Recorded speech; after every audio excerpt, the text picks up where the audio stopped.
Student, मैं राहुल शर्मा बहुत ज़्यादा स्वागत करता हूँ आपका अपने इस चैनल पे। तो आपने हम लोगों की पुरानी वीडियो 11th क्लास की फिजिक्स की देखी होगी, ठीक है। तो स्टूडेंट जिसने नहीं देखी जाके देखो, लिंक डिस्क्रिप्शन में है। तो यहाँ पे अब मैं उस क्लास 11 का चैप्टर नंबर 3 चल रहा है, ठीक है। डिटेल से उसको पढ़ा रहा हूँ। और आपने अगर पुरानी वीडियो नहीं देखी तो फिर से मैं एक बार कह रहा हूँ, जाके उन्हें प्लीज़ देखो, तभी आप यहाँ पर समझ पाओगे। तो इससे पहले की वीडियो में मैंने आपको औसत चाल यानी कि चाल के बारे में पूरा बताया था कि चाल कितने प्रकार की होती हैं। फिर मैंने कहा था कि सेम इसी तरीके से वेग भी होगा। तो मैं यहाँ पे अब वेग पे इतनी बड़ी वीडियो नहीं बनाऊंगा क्योंकि सेम उसी तरीके का होता है, लेकिन मैं आपको बताता हूँ कि असल में वेग क्या चीज़ होती है, ठीक है। तो आप लोग हेडिंग लगा देंगे वेग, इंग्लिश में वेलोसिटी से कहते हैं हम लोग। अब मैं क्या करूँगा, हफ्ते में 3 दिन आपकी जो है फिज़िक्स के ऊपर आएगी, और उसके बाद अगले हफ्ते में 3 दिन जो होंगे वो केमिस्ट्री के ऊपर वीडियो बनेगी। तो केमिस्ट्री में भी वीडियो बन रही है, जाके उनको भी आप एक बार देखें, बहुत फ़ायदा मिलेगा। तो स्टूडेंट वेलोसिटी जो होती है हमारी, ठीक है, यानी कि जो वेग होता है ये होता है हमारा एक तरीके से आप समझ लो चाल ही, ठीक है। लेकिन हम इसको हर बार चाल नहीं कह सकते। आपको ये बात समझ आ रही है? जैसे मैंने आपको बताया था कि चाल क्या होती है, चाल होता है एक प्रकार का जब हम ये देखना स्टार्ट कर दें कि समय के साथ साथ कोई भी वस्तु की दूरी में किस तरीके से परिवर्तन आ रहा है, ठीक है। अगर मैं बिल्कुल समझाने वाली लैंग्वेज में बोलूँ तो समय के साथ साथ किसी वस्तु की दूरी में कैसे कैसे परिवर्तन आ रहा है वही चाल कहलाती है। सेम वेग भी यही चीज़ है, समय के साथ साथ आप बोल दो दूरी या विस्थापन, ठीक है। दूरी या विस्थापन में किसी वस्तु की क्या परिवर्तन आ रहा है ये वेग कहलाता है। फ़र्क और फ़र्क सिर्फ इतना है, आप कहोगे कि यार इसमें दूरी है इसमें विस्थापन, तो ये फ़र्क नहीं है, ठीक है। सबसे बड़ा फ़र्क है यहाँ पे दिशा का। यहाँ पे आपको दिशा ज़रूरी चाहिए। वेग अगर आप बात कर रहे हैं तो आपको ये भी बताना पड़ेगा कि आपकी गाड़ी किधर जा रही है। अगर आपने ये लिख दिया साइड में कि 5 मीटर पर सेकंड है वेग, तो आपको ये भी बताना है कि वो उत्तर दिशा में जा रही है या कहाँ जा रही है, ठीक है। तो वेग चाल ही होती है, लेकिन अगर आप दिशा को ऐड कर देंगे तो उसको हम लोग एक प्रकार से सदिश राशि में गिन लेते हैं, क्योंकि उसमें दिशा और परिमाण दोनों आ गए, और फिर इसको नया नाम दिया वेग का, ठीक है स्टूडेंट। तो वेग क्या होता है मैं आपको एक बार लिख देता हूँ इसकी परिभाषा सिंपल तरीके से। तो स्टूडेंट देखो, परिभाषा लिख दी है, विस्थापन परिवर्तन की दर वेग कहलाती है। तो परिभाषा तो 1 सेकंड की है इसकी, ठीक है। परिवर्तन की दर यानी कि समय के साथ साथ क्या परिवर्तन हो रहा है विस्थापन में, वो आपका क्या कहलाएगा, वेग कहलाएगा। सदिश राशि है क्योंकि दिशा की जरूरत पड़ेगी। मात्रक मीटर पर सेकंड, और स्मॉल v या u से दोनों में से भी प्रकट कर सकते हैं हम लोग। तो इसका जो सिंपल सा हमारा जो सूत्र बनेगा v इज इक्वल टू वो बनेगा, अगर विस्थापन को मैं d से बोलूँ और समय स्मॉल t, तो v बराबर ये सिंपल फॉर्मूला है। बाकी और भी तरीके से वेग निकाले जाते हैं न्यूटन के गति के नियम वगैरह से, ठीक है, समीकरण से। तो यहाँ पे अब लोग आपको इतनी बात जाननी है वेग में। उसके बाद आपको पता है कि वेग भी सेम उसी तरीके से एक समान प्रकार का होगा, ठीक है। अगर मैं वेग के प्रकार की बात करूँ, एक समान प्रकार का वेग, असमान प्रकार का वेग, असमान प्रकार वेग, ठीक है। उसके बाद औसत वेग, औसत वेग, और फिर लास्ट में आता है आपका तात्क्षणिक वेग। तो सेम ये वही चीज़ है, इसलिए मैं आपको अब ज़्यादा इसके बारे में नहीं बताऊंगा। आप एक बार मैं कह रहा हूँ, जो इससे पहले वीडियो जो मैंने चाल के ऊपर बनाई, समझ लो आप सेम वो वेग के लिए अप्लाई कर सकते हो, ठीक है। एक समान वेग, असमान वेग, सिंपल। समय के साथ साथ अगर समान वेग आ रहा है हर टाइम पे तो समान होगा, अगर अलग अलग आ रहा है तो असमान। औसत वेग कुल विस्थापन बटे कुल समय।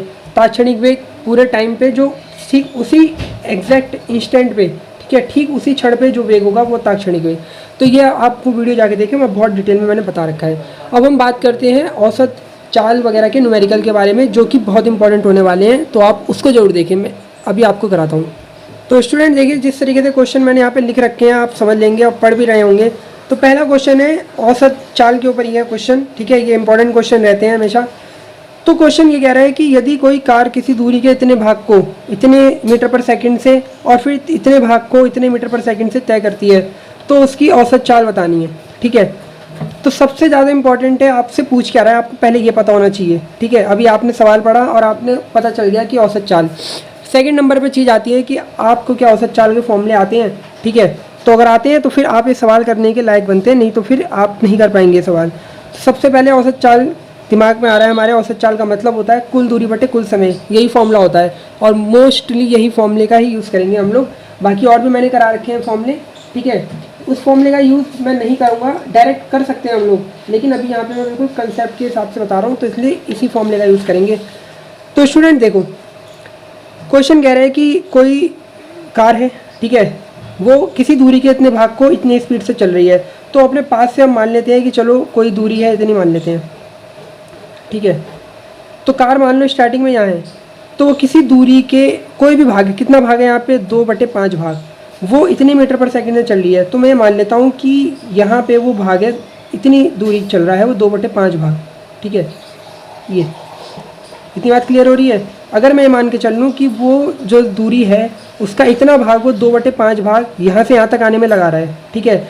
और फिर कह रहा है जो बाकी बचा भाग है वो 3/5 भाग है। तो 3/5 भाग यही तो होगा, इतना जो बच गया है, ठीक है। इतनी बात क्लियर हो रही है। तो मैंने यहाँ क्या करा, इसकी जो पूरी एक जर्नी थी यानी कि दूरी थी उसको दो भागों में बांटा, एक 2/5 में जो कि यहाँ से लेके यहाँ तक का हो गया, और एक 3/5 में जो मैंने यहाँ पे आपको दिखा रखा है, ठीक है। तो आपको पता चल गया कि अब ये दो भागों में दूरी जा रही है जिसमें हमें चाल पता है। तो हम पहले भाग की बात करेंगे, ठीक है। स्टार्टिंग में बात कर लेते हैं हम लोग पहले भाग की, ठीक है। मान लिया कुल दूरी, ठीक है, कुल दूरी हमने मान ली कितनी है, कैपिटल एक्स। हमने मान लिया ये टोटल दूरी कैपिटल एक्स है, ठीक है। आपको करना क्या है, जब ऐसी सिचुएशन में आपको दूरी का ही नहीं पता हो तो आप टोटल दूरी कुछ भी मान लो, एक्स मान लो, कुछ भी मान लो। तो मैंने कुल दूरी एक्स मानी। अब वो पहला भाग जो अपनी दूरी का पहला भाग, ठीक है, फर्स्ट भाग यहाँ लिख दिया है मैंने, वो कितना चल रहा है, वो चल रहा है 2/5। तो कितना हो जाएगा उसका दूरी का पहला भाग, यानी कि d1 अगर मैं बोलूँ, d1 दूरी कितनी हो जाएगी, तो आप कहोगे 2/5 इंटू एक्स, यही तो होगी, ठीक है। अरे टोटल दूरी एक्स थी, उसका कितना भाग चला वो पहला 2/5, तो 2/5 इंटू एक्स कर दिया मैंने, ठीक है। अब बात आती है यहाँ पे चाल हमें दे रखी है v1, कितनी चाल से गया 20 मीटर पर सेकंड से। तो लो ये अभी लिख दिया, अभी तो बस खाली लिख रहा हूँ यहाँ पे डाटा, ठीक है। इतनी बात क्लियर हो गई। चलो सेम अगर अब मैं बात करूँ सेकेंड भाग की, तो उसकी जो अब दूरी है कितनी है, d2 कितनी हो जाएगी, तो आप कहोगे भैया 3/5, तो 3/5 इंटू एक्स कर लोगे। और v2 कितना दे रखा है हमें 10 मीटर पर सेकंड। देखो ये अभी क्वेश्चन पढ़ के बात कर रहा हूँ मैं, अभी तक कुछ नई चीज़ नहीं करी। टोटल दूरी अपने पास से x मानी, उसने बोला पहला भाग 2/5 से चल रहा है, ठीक है, चाल ये है। दूसरा भाग 3/5 से चल रहा है, चाल ये है। अब हमें सीधा औसत चाल का फॉर्मूला पता है। औसत चाल बराबर क्या होती है, फटाफट लिख देते हैं, कुल दूरी बटे कुल समय, ठीक है। तो कुल दूरी x है, कुल समय में पता नहीं, दो भागों में मान लेंगे। मान लो यहाँ से यहाँ जाने में लगा समय t1 और यहाँ से यहाँ जाने में लगा t2 है, तो t1 + t2 हो जाएगा कुल समय, ठीक है। चलो अच्छी बात है, x ये रहा, ठीक है, x को x ही रहने दिया अभी, क्लियर इतनी बात। अब देखो ध्यान से, हमें समय नहीं पता तो मेन मकसद है हमारा समय निकालने का। तो समय बराबर क्या होता है, समय बराबर होता है, लिख देता हूँ इधर, समय बराबर होता है क्या, दूरी बटे चाल। और आप ध्यान से देखो t1 यानी कि यहाँ से यहाँ तक जाने में लगा समय, तो यहाँ से यहाँ जाने में लगा समय बराबर क्या होगा, t1 बराबर क्या होगा, d1/v1, यही तो होगा भैया। अरे यहाँ से यहाँ जाने में समय t1 बराबर d1/v1, यहाँ से यहाँ गया 2/5 तो d1, चाल थी उसकी 10, तो मैं t1 की जगह लिख सकता हूँ d1/v1। सेम ऐसे ही इसकी जगह d2/v2, क्योंकि t2 है आपका यहाँ से यहाँ जाने में लगा समय, ठीक है। तो दूरी है 3/5 यानी कि d2 और चाल v2। बस अब क्वेश्चन हो गया हमारा, अब इसे सॉल्व करना है हमें। एक्स ऐसे ही रहेगा, इसको मैं साइड में लिख देता हूँ, ठीक है। d1 है अपने पास कितना 2/5 और v1 है अपने पास कितना, यहाँ पे है 20, प्लस ये है अपने पास 3/5, ठीक है, और इधर है 10। अब इसको आपको बस सॉल्व करना है, सॉल्व करेंगे आप इसे, ठीक है। सॉल्व करने के बाद क्या होगा, इसका एलसीएम वगैरह ले लो, तो 20 ऊपर पहुँच जाएगा, तो 20x अपॉन, ठीक है, 2/5 और ये आपका हो जाएगा 6/5, यानी कि कितना हो गया ये आपका 8/5, ठीक है। तो 20 × x × 5/8, ठीक है। तो जब आप इसकी गुणा करोगे, ठीक है, अब यहाँ देखो मैं x लेना भूल गया, इधर यहाँ x लेनी थी हमें, यार d1 अपना 2/5x ही, तो इधर x में लेके चलो, कॉमन आ जाएगा x, ठीक है। तो यहाँ से x से तो x कटेगा, इधर भी होगा, ये कट जाएगा अपना, कितनी बार कटेगा यहाँ पे 4 और 2, ठीक है, ये कट जाएगा आपका इतनी बार। तो फ्रेंड यहाँ पे इसे काट लेते हैं हम लोग, ठीक है। 8 से कट जाएगा हमारा, कितनी बार कटेगा ये, इससे इसे काटो 2 बार, और ये कटेगा कितनी बार 5 बार, ठीक है।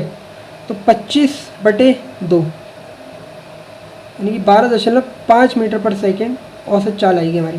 ठीक है, कैलकुलेशन वगैरह आप थोड़ा खुद देखें यहाँ पे, कैलकुलेशन में फिर वीडियो लंबी हो जाएगी और कुछ नहीं।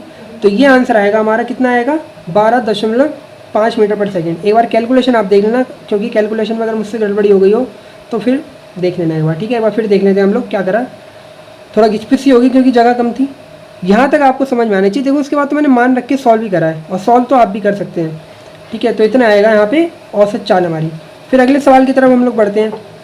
कह रहा है कोई ट्रेन है, ठीक है, ट्रेन की चाल है पहले 1 घंटे में इतनी है और अगले आधे घंटे में, ये आधा घंटा लिखा हुआ है, अगले आधे घंटे में इतनी है, तो उसकी औसत चाल बताओ। चलो फिर अब करते हैं इस सवाल को हम लोग।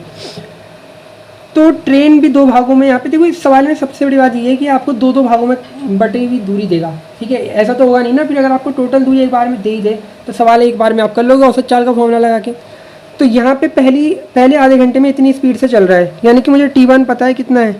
ठीक है, 1 घंटा, मुझे T1 यहाँ पे पता चल गई कितनी है, 1 घंटा। ठीक है, इतनी बात क्लियर है।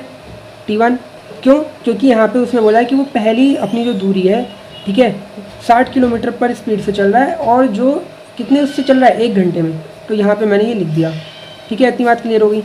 अब यहाँ पे हम लोग आगे बढ़ते हैं। क्वेश्चन में कह रहा है यहाँ पे चाल उसकी कितनी है, 60 किलोमीटर पर घंटा। देखो ये भी आवर में, ये भी आवर में, तो अभी मैं चेंज नहीं करना चाह रहा किसी भी तरीके से इनके मात्रकों को। ठीक है, हमें मात्रक का भी बहुत ध्यान देना पड़ेगा यहाँ पे कि मात्रक एक जैसे हैं नहीं है। चलो इतनी बात क्लियर होगी। ठीक है, अगले स्टेप पे मैं आप बात करता हूँ। T2 समय कितना दे रखा है, आधा घंटा, यानी कि 1/2 घंटा लिख सकता हूँ मैं। और यहाँ पे V2 40 किलोमीटर पर घंटा ये दे रखी है। ठीक है, कह रहा है ना अगले आधे घंटे में इतनी चलता है, तो इतनी बात क्लियर होगी। तो बस औसत चाल बराबर हमें पता होता है, औसत चाल। ठीक है, मैं कह रहा हूँ आपको फॉर्मूला सबसे पहले याद होना चाहिए किसी भी न्यूमेरिकल को करते समय। कुल दूरी, अब कुल दूरी मान लिया मैंने, यहाँ से यहाँ तक की कुल दूरी वो चल रहा है, और वो कितनी है, x या d, कुछ भी मान लो अपनी तरफ से, तो कुल दूरी होगी x। ठीक है, समय 2 भागों में बट रखा है, T1 T2। लो चलो भाई, x ही हो गई। ठीक है, T1 T2 भी चलो इस बार हमें पता है 1 + 1/2, यानी कि x/3/2। तो क्या ये आंसर आ गया, नहीं। ठीक है, आंसर ये नहीं आया क्योंकि हमें x तो पता ही नहीं। इतनी बात क्लियर है। तो यहाँ अब हमारा अगला टारगेट है ये x निकालना। x है कुल दूरी, हमें कुल दूरी माननी पड़ी थी अपनी तरफ से। ठीक है, लेकिन जब मैं सवाल सॉल्व करने बैठा तो यहाँ के फिर गाड़ी रुक गई, मुझे पता चला कि यहाँ तो इतना ही आ रहा है, तो 2x × 3 ये लिख सकते हैं ना इसे। तो मेन मकसद है x निकालने का। तो अब x देखो कैसे निकालेंगे, x है हमारी टोटल दूरी। मैं यहाँ से यहाँ मुझे T1 V1 पता है, तो क्या मैं इसकी दूरी नहीं निकाल सकता, D1। ठीक है, तो मैं देखो इधर निकाल रहा हूँ, D1 बराबर, दूरी बराबर क्या होता है, दूरी बराबर होता है चाल गुणा समय। ठीक है, जब मुझे T1 पता है, V1 पता है, तो मैं D1 बड़ी आसानी से निकाल सकता हूँ। मतलब मैं वो दूरी निकाल सकता हूँ जो ये ट्रेन जो है 1 घंटे में इतनी स्पीड से चल रही है। ठीक है, तो 1 × समय है ये, तो आ जाएगा कितना, 60 किलोमीटर। देखो मात्रक पे ध्यान दो आप, मात्रक किलोमीटर मैंने रखा है यहाँ पे। ठीक है, आप मीटर पर सेकंड ये सब मात्रक मत कर देना। फिर सेम ऐसे ही यहाँ पे D2 अगर मैं निकालूंगा, D2 होगी अपनी 1/2। ठीक है, यानी कि चलो मैं इधर लिख देता हूँ T2 × V2, यही तो होगा। ठीक है, और यहाँ पे 40, तो ये कट जाएगा इससे, तो 20 किलोमीटर दूरी है ना। ठीक है, तो बस चलो अब जो हमारी टोटल दूरी हो जाएगी वो क्या होगी, x होगी हमारी टोटल दूरी, वो होगी 60 + 20 यानी कि 80 किलोमीटर। भैया इतना भाग चला D1 इतनी स्पीड से, मतलब इतनी दूरी पे, बचा कुछ भाग वो इतने से, तो टोटल दूरी यानी कि जो x मानी थी वो इन दोनों के जोड़ के बराबर होगी। तो बस आ गया अब आंसर। अब यहाँ पे हमें 80 रख देना है x की जगह, और ये। ठीक है, सॉल्व कर लो इसे बस, तो आपका ये आंसर आएगा किलोमीटर पर घंटा। ये किलोमीटर पर घंटा में मात्रक पे ध्यान देना। ठीक है, दूरी का मात्रक यहाँ पे किलोमीटर है और घंटा समय में चल रहा है, तो ये आपका आंसर आएगा इस वाले सवाल का। एक बार फिर देख लिया, और अगर आपको समझ नहीं आया तो कमेंट करके बताएं। फिर मैं अगले सवाल पे बढ़ रहा हूँ, लास्ट सवाल है इसके बाद अगला। ठीक है, सवाल देखो सारी अच्छे मैं करा रहा हूँ आपको, और ऐसे सवाल करा रहा हूँ कि अब यहाँ पे कुछ भी हो जाए आप कर लेंगे बड़ी आसानी से। ठीक है, सवाल में सब में एक ही चीज़ लग रही है, ध्यान देखें आप लोग। तो सवाल सबने फिर एक बार देख लिया होगा। कह रहा है एक कार है, कुल दूरी का 1/3 भाग इतने से और शेष भाग इतने से। इसको लगाओ इंपॉर्टेंट, क्योंकि ये शेष भाग वाला थोड़ा ज़्यादा इंपॉर्टेंट में रहता है। ठीक है, तो सीधी सी बात है, ये कह रहे हैं एक कार है, फिर दो भागों में उसकी दूरी को बांटा है इसने, कह रहा है 1/3 भाग, यानी कि मान लो इमेजिन करो अगर ये टोटल दूरी चल रहा है वो कार, तो 1/3 भाग हमने मान लिया कि इतने हैं। ठीक है, और यहाँ से यहाँ तक जाने में उसका समय भी हमने मान लिया लो T1 होगा। इतनी बात अब क्लियर हो रही है हम लोगों को। उसने बोला एक कार है किसी दूरी के 1/3 भाग को, तो 1/3 भाग को मैंने ऐसे दिखाया, जो कि यहाँ से इस O पॉइंट से लेके इस पॉइंट तक, ऐसे P मान लो, कुछ भी मान लो। ठीक है, और भैया यहाँ से यहाँ तक कोई ना कोई चाल भी होगी उसकी, जो हमें दे रखी है 20, और समय हमने T1 मान लिया। तो भाग 1 के लिए हम लोग लिख सकते हैं, ठीक है, D1 बराबर 1/3 x, अगर कुल दूरी x मान लो। देखो कुल दूरी x ही मान लिया करो आप सब में, आपको खुद क्लियर हो जाएगा लास्ट में कैसे सवाल करना है। जैसे पहले सवाल में देखो आपको क्लियर हो गया, कुल दूरी x मानी, कट गया, कोई टेंशन नहीं है। यहाँ x मानी आके रुक गए, क्योंकि यहाँ पे अब गाड़ी नहीं बढ़ रही थी आगे, तो फिर अब हमें दूरी भी चाहिए, तो इसलिए यहाँ पे निकाला मैंने। सेम इस सवाल में भी कुल दूरी x मान ली है, तो D1 कितना हो जाएगा, 1/3 भाग कुल दूरी का, यानी कि 1/3 x। ठीक है, यहाँ पे मुझे और देखो तो V1 भी पता है, 20 किलोमीटर पर घंटा। ठीक है, इतनी बात क्लियर हो रही है। अब देखो इसको यहाँ पे दूरी मुझे पता नहीं, ठीक है, समय इसने दिया नहीं। जैसे पिछले वाले सवाल में दूरी पे कोई बात नहीं चल रही थी, समय पता था, यहाँ पे इसने भी किलोमीटर पर घंटा में दिया हुआ था, तो मैंने किसी भी तरीके से चेंज नहीं करा। अब इस सवाल में क्या है ना, मैं चेंज भी कर सकता हूँ और नहीं भी कर सकता हूँ, क्योंकि जो दूरी मैंने मानी है, क्या पता वो मैं किलोमीटर में ही मान के चल रहा हूँ, क्या पता, ठीक है, या क्या पता मैं भी मीटर में मान के चल रहा हूँ। तो इसलिए इस सवाल में थोड़ी ये प्रॉब्लम रहती है आप लोगों को कि क्या करें। ठीक है, तो मेरे हिसाब से आपको अभी कुछ चेंज नहीं करना, लास्ट में जो रिजल्ट है आप उसको चेंज कर सकते हो, अभी कुछ नहीं करना चेंज। ठीक है, ऐसे सवाल में ध्यान रखो। D1 इतना हो गया, V1 इतना हो गया, तो क्या मैं T1 निकाल सकता हूँ, समय बराबर दूरी बटे चाल, दूरी बटे चाल। ठीक है, यानी कि D1/V1, तो ये हो जाएगा 1/, ठीक है, इतना, और ये आपका कितने आवर घंटे में चल रहा है। इतनी बात क्लियर। देखो दूरी D1 चाल है, चाल है 20, चाल है 20, तो ये 60 हो जाएगा आपका।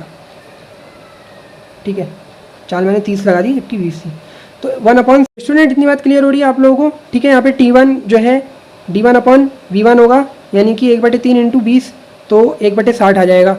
उसके बाद भाग 2 के लिए बात करता हूँ, तो यहाँ पे पता चला उसने कहा शेष भाग। अब देखो शेष भाग हमें नहीं पता, तो कुल दूरी मैंने यहाँ पे x मान रखी है। ठीक है, इतना भाग 1/3 वो पहले से ही चल रहा है, तो आप मुझे इतना भाग बता सकते हैं, P से लेके इसको अगर Q मान लूँ, PQ शेष भाग जो होगा कितना होगा। तो आप क्या करेंगे भैया, कुल ये है शेष भाग PQ के लिए, आप क्या करेंगे, कुल ये है x, इसमें से 1/3 भाग घटा दो।